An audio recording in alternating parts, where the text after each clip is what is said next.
And so what shopping at the edge means is that transaction, service, and discovery are happening in non-traditional retail ways. And the best example of this is social media, right? It is one of the most important ways that people are discovering and evaluating new products. We're seeing more people buy through social media platforms. And then it's also become a really important customer service channel because you see something or you don't know where to go for customer service, you'll just send a DM or you put it in the comments, right? So social media is a really important edge property now that we're tracking. Another one that is really fascinating and tends to be more prevalent outside of the United States is messaging apps. WhatsApp is a really powerful platform in Europe, Latin America, India. And so we see a lot of consumer shoppers also getting advice on products through that channel, making purchases through WhatsApp, and then reaching out to to businesses to get that customer service. So those are two of the really fascinating edge cases, but it also includes, we've seen an uptick in people using live streams for influence over products and purchases, and even voice assistants. We include gaming consoles as well. And in fact, in May, Amazon launched Amazon Anywhere, where they are building the technology to enable people to make an Amazon purchase from a game they're playing. So again, the broader concept, right, is that where people are spending their time, there's a commerce opportunity, whether that's influence buying and to a degree customer service. So that's something that we've seen a huge uptick on in this edition. So that's amazing. I've got one question and one comment. The question is, what I just heard is if I run a brick and mortar store, I'm out of business. Which is not the case. No. Right? But right? So I'm sitting here, if I'm watching this one going social media, WhatsApp, blah, blah, blah, blah, blah, blah, blah, and I didn't hear people are walking into stores. The other thing, Michelle, that you said that was really interesting for me is we as Proximity is, we have probably equal number of US clients as we do everywhere else, right? And the attribution coming through us WhatsApping our customers versus everything else has just spiked in the last 2 years, right? And it was interesting for me. I started the company a couple of years ago, and there was all this talk about WhatsApp, and I was like, "What? Like, why are we even talking about WhatsApp? Like, I don't know. Like, what?" And I was actually pushing the product team as to why are you doing so much work with WhatsApp? And it's exactly what you're saying. Everywhere else but the US, it is a primary vehicle for communication and transactions, right? And what we found was that, 74% of shoppers will abandon a retailer after 3 bad experiences. So in the US, 3 strikes and you're out. And we asked them what the worst experience was, like what's going to really turn you off against a brand. And the number one response was poor customer service. And ironically, or maybe not ironically, retailers view that as the top opportunity for the industry is to improve customer service. We gave them a whole list of things, including e-commerce growth, store expansion. And the number one thing that came out was they recognize the need to improve customer service, which aligns well with what the shopper was telling us. Poor customer service ranked higher than out of stocks, than damaged products. So we should be talking about more is like how to improve customer service. And a great way to do that is through the store and giving the store associate a full view of that shopper when they walk in to get customer service. 79% of the store associates don't have a single view of the customer. So the shopper wants an omni-channel experience. They expect that. They only see the brand. Retailers are having a hard time getting to that place where they can deliver that unified experience because of all of the siloed data and tech stacks.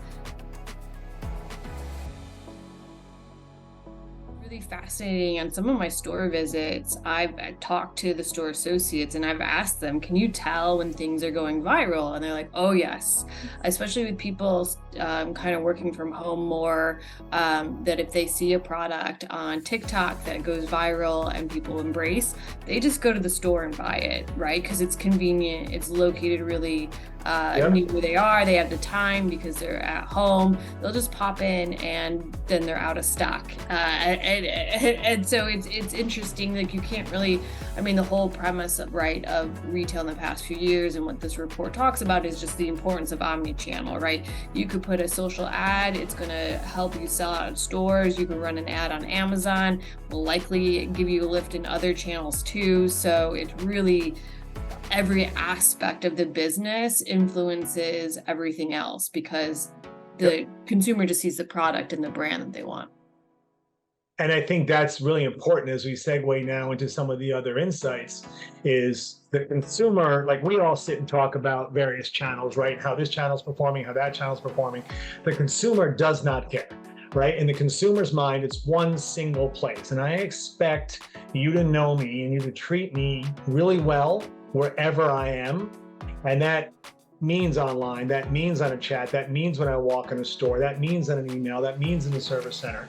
And that's where it's as we dig into this more, and you're going to talk about, as I recall, the disconnected shopper or the disconnected employee, right? And how they don't have that information and how important it is for customers to feel great, because if they don't, you'll lose them. Still not a great employee experience. 79% don't have a single view of a customer. They have to log into 12 different systems daily to get their jobs done. They have a lot of different responsibilities, with either, stocking the floors, checking out people, preparing online orders from the store. So lots of different, the role has expanded and the technology to accomplish all of that store is expanded as well. So it's not the best employee experience right now.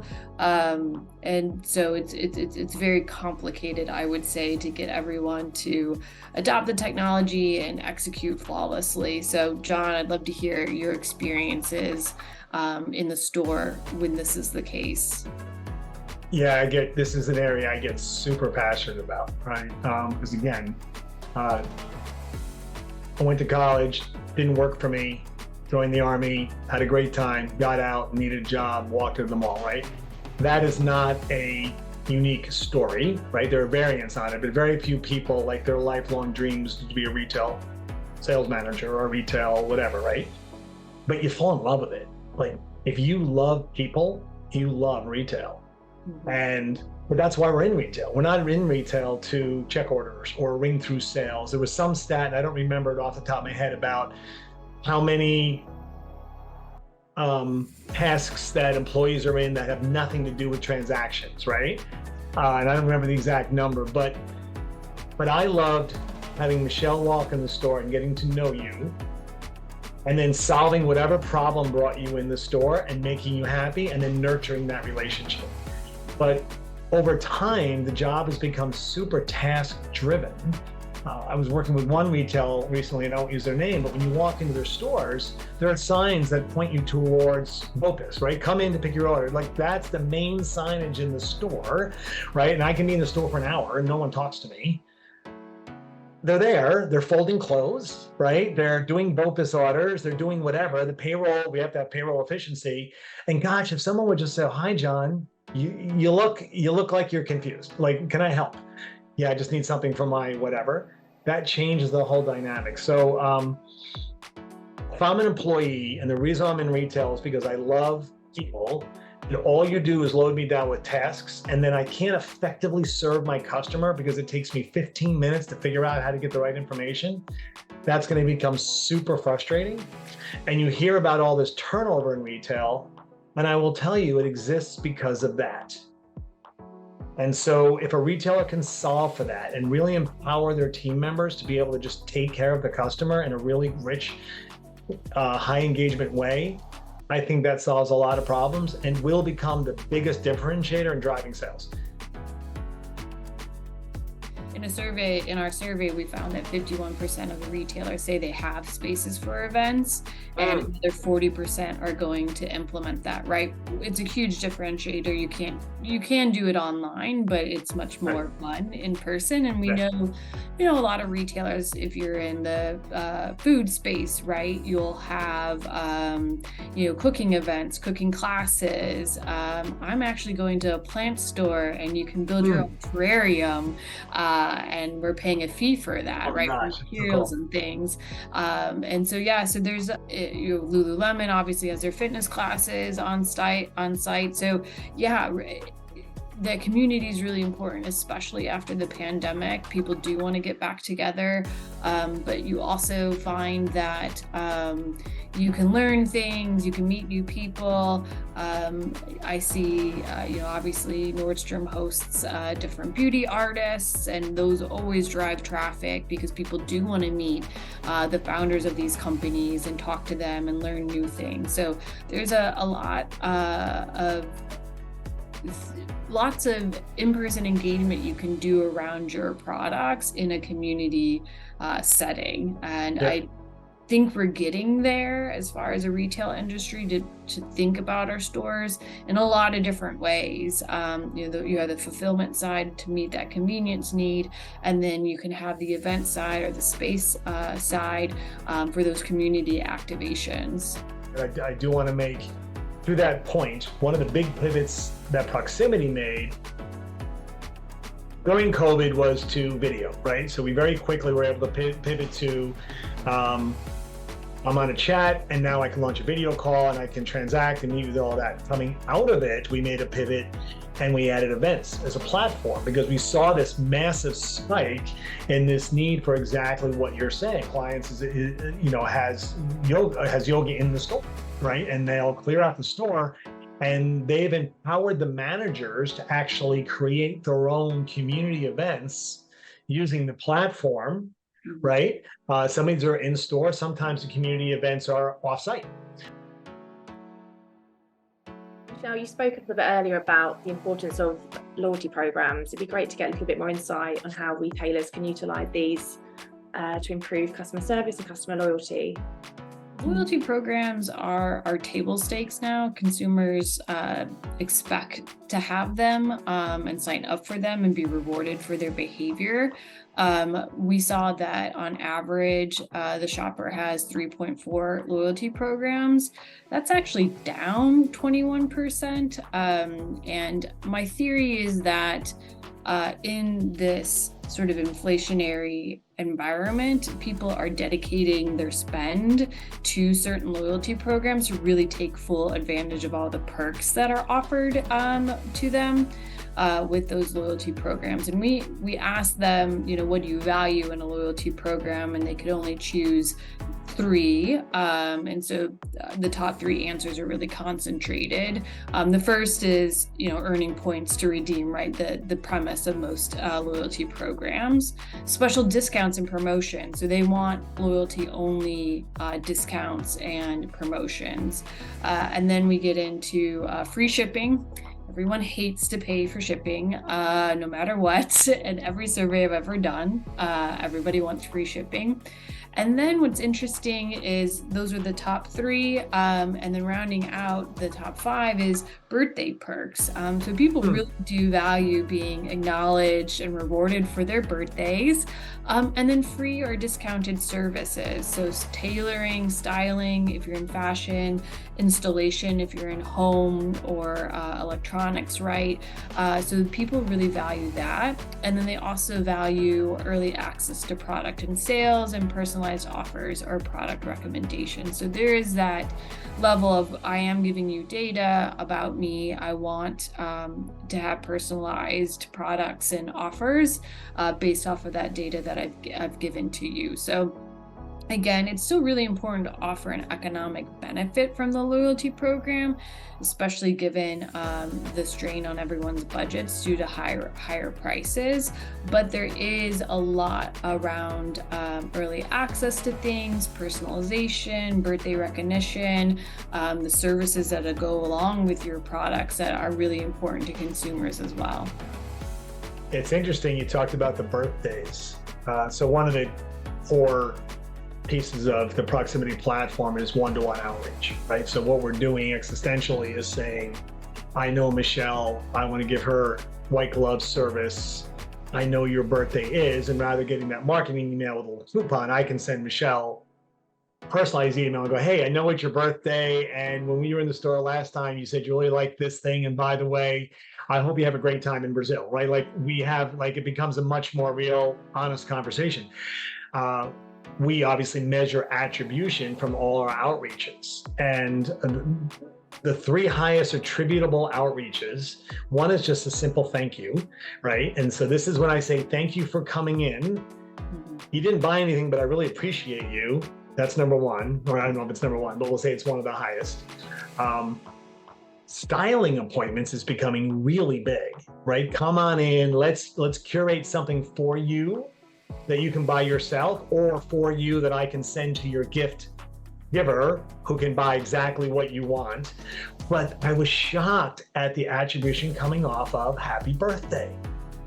And I really pushed back on it personally. And again, this week I was with a retailer who doesn't use our platform. They're using it now. They had just started working with us, and they confirmed that from their world. It's not even always happy birthday, here's 15% off. It's happy birthday, just take care of you. Yeah. Right? And it goes back to that personal touch and whatnot. The one thing that I don't understand, and I don't know if the data says one way or the other, but I feel like loyalty is table stakes, but it's also becoming a sea of sameness. Mm-hmm. So you say everyone has 3.4 little cards. I don't do a lot of loyalty because I just jump on the back of my wife's loyalty. So do you have loyalty? Yes. And I give my wife's phone number. Right? She must have 75. She's got a keychain, it's bending, it's all bad. Where is there a differentiator now between typical and atypical? Yeah, that is a good question, right? Everyone sort of copycats and the channel gets clogged, whether it's a loyalty program, social media, for outreach, email inboxes, right? You can be an early adopter and gain mind share that way, but then that advantage will be competed away. I think what I find interesting and a big trend that will be coming forward in loyalty programs is gamification. And so, earning, going on different quests, whether it's designed if you buy certain products and then you get bonus points, or if you shop a certain day, you get bonus points, or you complete quizzes and get bonus points. There's a lot more gamification coming into loyalty programs.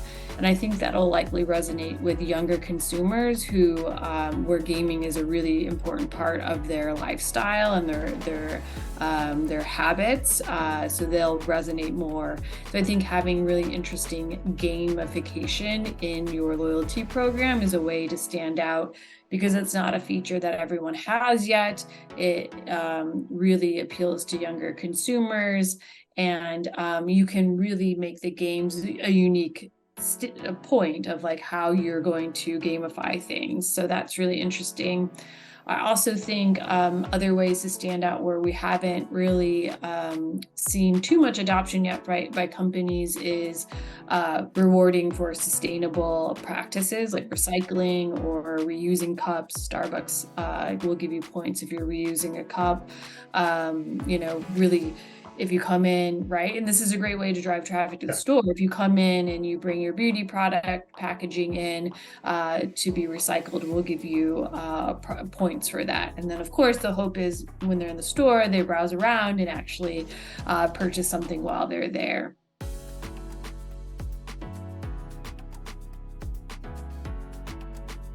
So talking about customer loyalty, like you said, you could have all the best programs in place. But as you mentioned, Michelle, if a customer has 3 bad experiences with a brand, they'll very quickly, move on to somebody else. So it goes back to customer service. Can you tell me a little bit more about the importance of customer service and how store associates are driving that in physical stores? Mm-hmm. Certainly. So, loyalty has a broad definition, right? It's not just about the program, it's about how you treat the customer, what kind of products you carry. And customer service, again, cannot reiterate it enough just how important it is to that customer experience. 94% of shoppers say that good customer service makes them more likely to buy again. So again, really important part of the full loyalty experience. And they go to a lot of different touch points to get service, right? They are on social media asking for help. They're going to the store and talking to store associates about it, but they're also still calling into a service center to get help, or emailing someone in a service center to get help. So it's a really important part of the organization, and it's also omni-channel and really important to deliver good customer service to keep those shoppers loyal. Yeah, it's. I think this is an area, if I'm a retailer, that I would lean into quite a bit. I had an experience, I think it's probably 2 years ago, where it was a pure play that was had turned on a website during COVID. I'm obviously simplifying it, and this kind of blew up, right? And they asked me to come in and help them start to build out their customer call center, right? Because they had one person at the time, and it was the chat. And so we implemented a couple of things. One of which was, how do I convert a online chat to a call, right? And this was a high-end item, so it lent itself to that. And we saw, and I'm making these numbers up, so I'm not making them up, but they're not exact, so don't quote me on them. But when the person was online by themselves, conversion was like 0.02, right? If they had an assisted chat, it went up to 1.8%. If we converted to a video call, it was 40%. Right. And so we started to lean into, how do I have that? Now, people will say to me, why would anyone want to flip to a video call? Well, it's all about the chat, right? If during the chat experience, you make a compelling reason to go, look, can I see what you're talking about? We have a partner we're working with that does virtual sizing, right? So I see this whole world where I'm having this conversation. I want to make this return. It doesn't fit me right. Oh my gosh, can we just jump on a call? They do a virtual sizing, and now I can say to you, well, I know what the problem is, right? And do that. I was talking to a very large jeweler recently and we were just having lunch, right? And we were just talking about conceptually, and the guy I was talking to was the head of the customer care group. And they are basically giving clienteling to every one of their call agents. And I said, I could understand cleaning out your top 10% or top 15% and having them. He said, John, why would I do that to my customers? Every one of my call center people should be equally capable of selling my product, representing my brand as my best salesperson in every store. And so that created a pivot for us to a certain degree. It was very easy, but because we're built on core, we can now embed our platform as a side-by-side next to Service Cloud. So imagine I've got my Service Cloud instance here, but to my right, I have all the information that's in Service Cloud, but shown in a very rich way with product information and TDP pages, and I can move to a video call, and I can do side-by-side selling, and I can do a pay by link, and I know your birthday. I can create an appointment on behalf of, right? So just imagine I'm a call center agent, and Michelle, you're not happy, and I go, you know what, Michelle? Let's get you an appointment at this store. I see George will be there tomorrow at 2, and he can help you, right? Mm-hmm. And you have that experience. George comes in, sees an appointment with Michelle, has all the information that she has. He can prepare for that appointment, have the items to look at. That's powerful, and it's easy, right? Or the email that comes from the service agent after the call isn't this cold email. It's an email that's generated by AI, but it's based on the information that we just talked about 2 seconds ago. Like, that's power. Sorry, I again, another area I'm super passionate about. I know, and it's not unheard of, right? I've talked to customers who have gotten their start in catalogs. And so people often call in, right, to talk to someone, to learn more about their product, and then conclude the transaction over the phone. So a lot of those brands still have call centers that are profit centers for them because of the nature of their business. They always had to have really good people in the call center to help with questions. Where's my order? Delivery, product is damaged, but then turn that around into an upsell or a cross sell, or just people calling in to learn more about the product and then concluding the transaction there with the catalog only as the inspiration because they couldn't go into a store. So it's not, again, I think sometimes we overlook that some of these traditional models have really great experiences in customer care because that was what they had to do given the business model. So it's not a truly new thing. It is truly new for other people who have treated the call center as a cost center, right? A little slip there, but it is possible to really make that a profit center when people do call in. And to be honest, there are probably calls that are happening that are more sales geared to begin with than problem